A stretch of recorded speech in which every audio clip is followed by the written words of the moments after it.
কোনো ব্যবস্থাপনা নাই।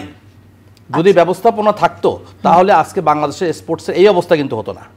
ট্রু। ফুটবলকে মনে হয় অ্যারাউন্ড 20 কোটি টাকার মতো একটা টাকা দেওয়া হয়েছিল ওই সময়, বাজেটে টাকা দেওয়া হয়েছিল। সেই টাকা ফুটবল ফেডারেশন খরচ করে ঠিকমতো এটা যেটা জানা গেছে, আমরা যেটা শুনেছি এনএসসিতে যেটা রিপোর্ট সাবমিট করার কথা ছিল, টাকা কোথায় খরচ হয়েছে, কী হয়েছে, এটা ঠিকমতো এবং কি যে কারণে টাকাটা দেওয়া হলো সেই কারণ অনুযায়ী টাকাটা খরচ হয়েছে, এটা যে পারে নাই বলে কিন্তু আবার বন্ধ হয়ে গেছে।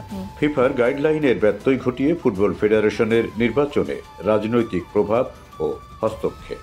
রাজধানী ঢাকার বাইরে নেই সংগঠিত ফুটবল চর্চা, নেই বয়সভিত্তিক ফুটবল প্রতিযোগিতা, আঞ্চলিক প্রতিযোগিতা, কোচ নিয়োগ সহ কর্মকর্তা ও কর্মচারী নিয়োগে অনিয়ম, ক্রয় বাণিজ্য। ফেডারেশনের অকার্যকর ভূমিকা, অমনোযোগ ও দায়িত্বহীনতায় বাংলাদেশে ফুটবলের অবস্থানের অব্যাহত ক্রমাবনতি। ফুটবলের ওয়ার্ল্ড র্যাঙ্কিংয়ে বর্তমানে বাংলাদেশের অবস্থান 184 নম্বরে। আসলে আমাদের টোটাল স্পোর্টস যারা আমরা স্পোর্টস নিয়ে যারা কাজ করি, অর্গানাইজার যারা আমরা আছি, যারা খেলাধুলা করতেছে, এখানে একদম মানে তৃণমূল থেকে সেন্ট্রাল পর্যন্ত এই যে টোটাল যে পলিটিসাইজ হয়ে গেছে, এই পলিটিসাইজ থেকে আমাদেরকে বেরোতে হবে। যেটা বলে গেছে সানোয়ার, যেটা বলেছে ইজ কারেক্টলি সেইড, যে এখানে মানে যোগ্য লোকের যোগ্য জায়গায় বসতে হবে। 250-টিরও বেশি ডিজাইন অপশন নিয়ে ওয়ালটন স্মার্ট ফ্রিজ, বোঝে আপনার প্রয়োজন। কিন্তু এখন এখানে হয়েছে কি যে দীর্ঘ 15 বছর 17 বছর যেটাই বলি না কেন, আমরা আমাদের স্পোর্টসের রন্ধ্রে রন্ধ্রে আমাদের এখানে পলিটিক্স ঢুকে গেছে এবং পলিটিক্যাল লোকজনগুলো ওখানে বসে গেছে। সে একটা কমিটি যখন আপনি করবেন, একজন কমিটির সেক্রেটারি, ডিস্ট্রিক্ট লেভেলে যদি বলি, একজন সেক্রেটারি হচ্ছে ওইখানকার লোকাল আমাদের ওই যে সমস্ত পলিটিক্যাল পার্টি আছে তার সভাপতি হবে অথবা সেক্রেটারি হবে, সে হচ্ছে আবার ক্রীড়া সংস্থার সেক্রেটারি। সে যখন ক্রীড়া সংস্থার সেক্রেটারি হচ্ছে, তার সাথে যে সমস্ত পরিষদবর্গ হচ্ছে তারাও কিন্তু বিভিন্ন ওই একই দলের বিভিন্ন লোকজন।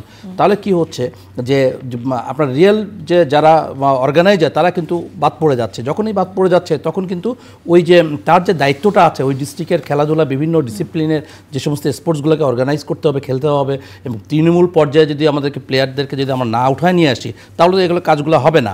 এবং সবাই ওখানে যে পদবি নিয়ে বসে আছে আর ঢাকার দিকে সেন্ট্রালের দিকে তাকিয়ে থাকে। It is a big problem. এটা কিন্তু শুধুমাত্র একটা জায়গা নেই, প্রত্যেকটা ডিসিপ্লিনের এই অবস্থা। যে ইনফ্রাস্ট্রাকচারটা আমাদের এক্সিস্টিং আছে সেটাকে তো আমাদেরকে কাজে লাগাতে হবে, সেটা কিন্তু কোনো কিছু নেই। আর পলিটিক্যাল তো ইস্যু তো অবশ্যই আছে। খেলোয়াড় তৈরি, তাদের পৃষ্ঠপোষকতায় তেমন কোনো ইনভেস্টমেন্ট কিংবা পৃষ্ঠপোষকরা আসবে কি করে? মনে করেন যে একটা কোম্পানি, যেমন আমরা আমাদের কোম্পানি সাইপ পাওয়ারটেক বাংলাদেশের একদম মানে বিভিন্ন ডিসিপ্লিনে, তার মধ্যে ফুটবলের সবচেয়ে বেশি। ফুটবল আমাদের দাবা, আমাদের অলিম্পিকে প্রচুর আমরা ইনভেস্টমেন্ট করি এবং বাংলাদেশে অনেকগুলো কর্পোরেট হাউসও করে এগুলো। এখন এই যে টাকাগুলো দেওয়া হচ্ছে, গভর্নমেন্টের কোনো পলিসি নেই। আমি আমার কষ্টার্জিত টাকা যখন আমি স্পোর্টসে দিব, তাহলে এটা তো আমার একটা মানে আমাদের সিএসআর এর মতো কিন্তু অবস্থা।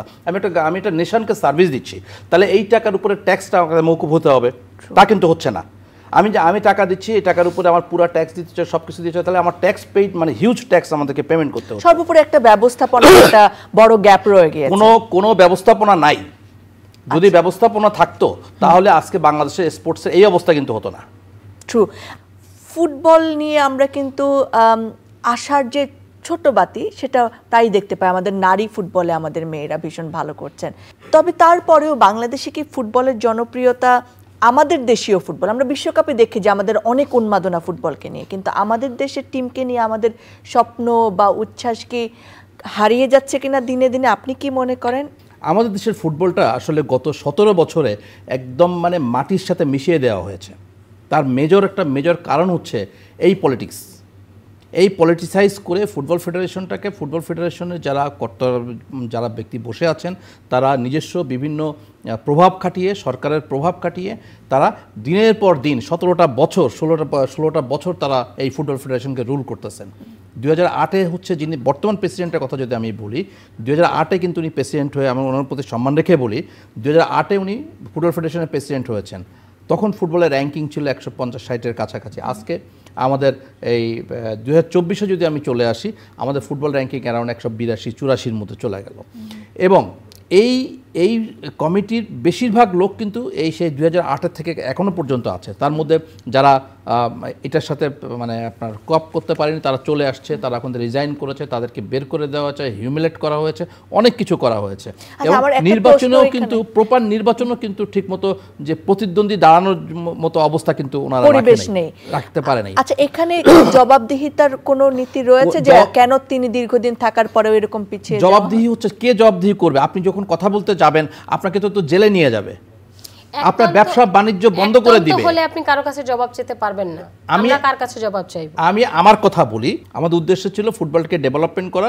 তারপরে 2020-এর যে নির্বাচনটা যদি আসে ওই নির্বাচনের সময় আমরা এটা নিয়ে কাজ করেছি, আমরা তো বুঝে গেছি কীভাবে এটাকে ডেভেলপ করতে হবে। আমরা যখন নির্বাচনের জন্য রেডি হলাম 2020-এ, তার আগে থেকে কিন্তু আমাদের এগেনস্টে ষড়যন্ত্র শুরু হলো। 2018 সাল থেকেই ষড়যন্ত্র শুরু হলো। আমাদের সালমান এফ রহমান সাহেব উনি তো বিজনেসের জন্য উনি ছিলেন হচ্ছে প্রধানমন্ত্রী ওই সময়, মানে বিগত প্রধানমন্ত্রীর শিল্প উপদেষ্টা ছিলেন, কিন্তু শিল্প উপদেষ্টা হয়েও উনি এমন কোনো সেক্টর নাই সেখানে তিনি হাত দেন নাই, নষ্ট করেন নাই। এবং স্পোর্টসটাকে উনি নিজে হাতে নষ্ট করেছেন, ফুটবলটাকে নিজে হাতে নষ্ট করেছেন। আমরা যখন 2018 থেকে যখন সবাই বুঝতেছে যে আমরা ফুটবল নির্বাচন করব, তখন থেকে কিন্তু আমাদের উপরে ওনার চোখ চলে আসছে। এবং আমাদের চিটাগাং পোর্টের সহ বিভিন্ন জায়গায় যে ব্যবসা বাণিজ্য করি, সেই ব্যবসা বাণিজ্যকে বন্ধ করার জন্য উনি একদম পুরা কমপ্লিট একটা ম্যাপিং করে ফেলেছিলেন, আমাদের বিজনেস থেকে বের করে দিবেন। 2020-এর নির্বাচনে আমরা কিন্তু নির্বাচন করতে পারিনি এবং আমরা দেশে থাকতে পারিনি। আমাকে দেশ থেকে মানে ইনডাইরেক্টভাবে আমি দেশ থেকে বেরিয়ে যেতে হয়েছিল। এর কারণ হচ্ছে যে যারা বসে আছে তারা ক্ষমতাটাকে কুক্ষিগত করে রেখেছে এবং দেশের এই স্পোর্টসটাকে, ফুটবলটাকে, আমি স্পোর্টস তো সমস্ত ডিসিপ্লিনের অবস্থা অত্যন্ত খারাপ, শুধুমাত্র ক্রিকেটটাকে একটু বেটার পজিশনে আছে, এছাড়া একটা ডিসিপ্লিন কিন্তু ঠিক নেই। আমাদের চাওয়ার জায়গাটা হচ্ছে যে সামগ্রিক যদি স্পোর্টসের কথা বলি, অবশ্যই এটা দলীয় মুক্ত রাখতে হবে। কোনো দলবাজি করা যাবে না এখানে। আবার যদি দলবাজি শুরু হয়ে যায় তাহলে স্পোর্টসের ডেভেলপমেন্ট হবে না। এটা সমস্ত ক্ষেত্রে কিন্তু নাম্বার 1। নাম্বার 2 হচ্ছে যে স্পোর্টসকে ফান্ডিং করতে হবে। শুধু ওই যে আপনার স্পন্সর দিয়ে আপনি স্পোর্টস চলবে না, সরকার থেকে স্পেশাল অনুদান দিতে হবে প্রতিটা ডিসিপ্লিনকেই। যদি সেই ডিসিপ্লিন যদি প্রপার টাকা না দেওয়া হয় তারা কিন্তু কাজ করতে পারবে না, এটাও ঠিক। এবং এই যে টাকাটা দেওয়া হবে সেটারও কিন্তু প্রপার অডিটেড থাকতে হবে। যেমন ফুটবল ফেডারেশনে অত্যন্ত দুঃখজনক বিষয় যে ফার্স্ট টাইম ফুটবল ফেডারেশনে 20 কোটি টাকা দেওয়া হয়েছিল গত টার্মের, গত 2 বছর 3 বছর আগে। এবং এটার পিছনে আমরাও কথা বলেছিলাম না, ফুটবলকে টাকা দিতে হবে। ফুটবল বলে কোনো কথা না, প্রত্যেকটা ডিসিপ্লিনকে। এবং ফুটবলকে মনে হয় অ্যারাউন্ড 20 কোটি টাকার মতো একটা টাকা দেওয়া হয়েছিল ওই সময়, বাজেটে টাকা দেওয়া হয়েছিল। সেই টাকা ফুটবল ফেডারেশন খরচ করে ঠিকমতো এটা যেটা জানা গেছে, আমরা যেটা শুনেছি এনএসসিতে যেটা রিপোর্ট সাবমিট করার কথা ছিল, টাকা কোথায় খরচ হয়েছে, কী হয়েছে, এটা ঠিকমতো এবং যে কারণে টাকাটা দেওয়া হলো সেই কারণ অনুযায়ী টাকাটা খরচ হয়েছে কিনা এটা যে পারে নাই বলে কিন্তু আবার বন্ধ হয়ে গেছে। তো আমি আবারও বলি, ফুটবল নট অনলি ফুটবল, প্রত্যেকটা ডিসিপ্লিনে আমাদের সরকার যে আমাদের উপদেষ্টা মহোদয় আছে উনি তো আমাদের ইয়াং থেকে এসেছেন এবং আমাদের বৈষম্য বিরোধী, ওনাদেরকে আমরা শ্রদ্ধা জানাই, সালাম জানাই। এবং আজকে বাংলাদেশের যে এই যে দৃশ্যপট চেঞ্জ হলো, আমার বক্তব্যের মধ্যে এটাই আগেই বলা উচিত ছিল, এটা আমি আবারও বলি যে যারা এই বৈষম্য বিরোধীতে এই ছাত্র জনতার আন্দোলনে যারা নিহত হয়েছেন তাদের সকলের প্রতি রুহের মাগফিরাত কামনা করি। যারা অসুস্থ হয়েছেন সে পরিবার প্রতি আমাদের সমবেদনা। এবং যে ছাত্ররা আজকে মাঠে এসে আমাদের বাংলাদেশকে একটা জায়গায় নিয়ে যাওয়ার জন্য সংগ্রাম করেছে, ওদের প্রতি আমাদের সম্পূর্ণ সমর্থন। এখানে যে নির্বাচনগুলো যেগুলো হয় সেই নির্বাচনগুলো প্রভাব মুক্ত থাকতে হবে, রাজনৈতিক মুক্ত থাকতে হবে। অনেক অনেক ধন্যবাদ আপনাদের তিনজনকে জানাচ্ছি, অনেক কৃতজ্ঞতা আমাদের সময় দেওয়ার জন্য। আমরা ফিরে পেতে চাই সেই উন্মাদনা ভরা ফুটবল, ক্রিকেটে চাই ধারাবাহিক উন্নয়ন ও সফলতা দেখতে চাই ক্রীড়াঙ্গনের সকল ক্ষেত্রে। আর তা পেতে হলে প্রয়োজন দুর্নীতিমুক্ত ও বৈষম্যমুক্ত সচল এবং কার্যকর সংগঠন, ফেডারেশন, যোগ্য নেতৃত্ব। এর জন্য সবার আগে প্রয়োজন যোগ্য লোকের যোগ্য স্থানে অধিষ্ঠান, খেলোয়াড়দের ক্ষেত্রে বৈষম্যমূলক আচরণের সমাপ্তি আর উদ্যোগ ও কর্মকাণ্ডের ধারাবাহিকতা। সেই প্রত্যাশায় শেষ করছি আজকের আয়োজন। আবার দেখা হবে।